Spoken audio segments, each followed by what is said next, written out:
One day in the late fall, we visited the French Creek Game Farm south of Buchanan.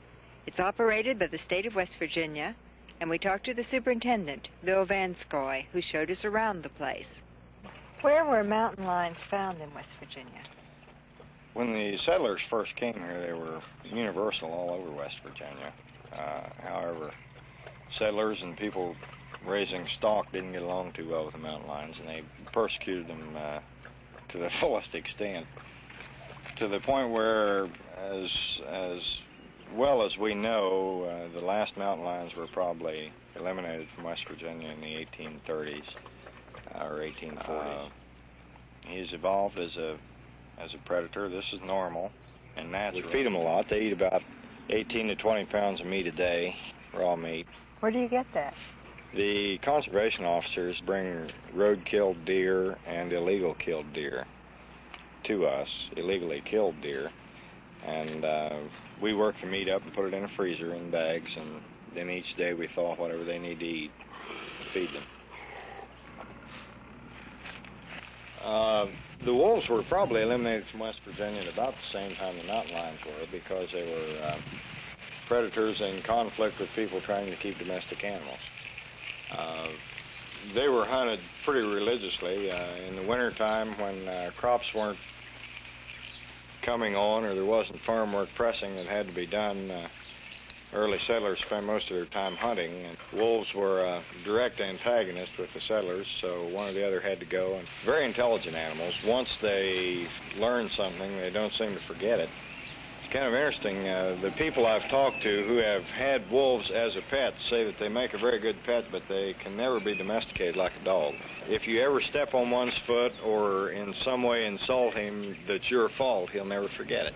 After that, they never make up with it. These are three types of deer that occur in West Virginia. This little buck is an unusual color phase in that he's much lighter than the normal color. The little buck has a dark nose and dark eyes and dark hooves. Are deer dangerous? Not normally. The most dangerous deer is a buck that has been made a pet of and has lost his fear of humans.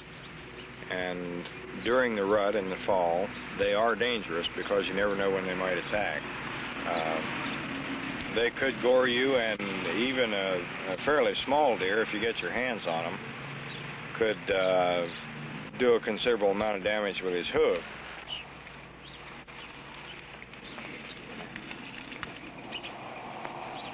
You are there, rascal, you. But I don't recommend making a pet of a coon. They're awfully cute, as I say, when they're little, but when they get a little bigger, why, they tend to get pretty independent, bite and scratch. Is it all right to pet it? Make a nuisance of themselves. She says, yeah, you can go ahead and pet me. Well, now, are there any animals here at the farm that people coming to visit can pet or can? No, we'd rather not encourage that sort of thing. The reason being, wild animals, as I said a little bit ago, don't lend themselves to domestication. And they are unpredictable. Hey, get out of my ear. They're unpredictable, and they want their own way. And as they get a little older, especially the smaller ones like coons and squirrels, they tend to bite and scratch. Has it just come here? No, it's been here about a month now. It's get out. It's fairly tame, but as it gets a little older, it will probably start biting and scratching when I start to push it away or something like that. And at that time, it'll have to be kept in a little larger cage where it can't hurt anyone. They can bite pretty hard. If you want to visit the French Creek Game Farm, it's open to the public, free of charge, from dawn to dusk each day, all year round.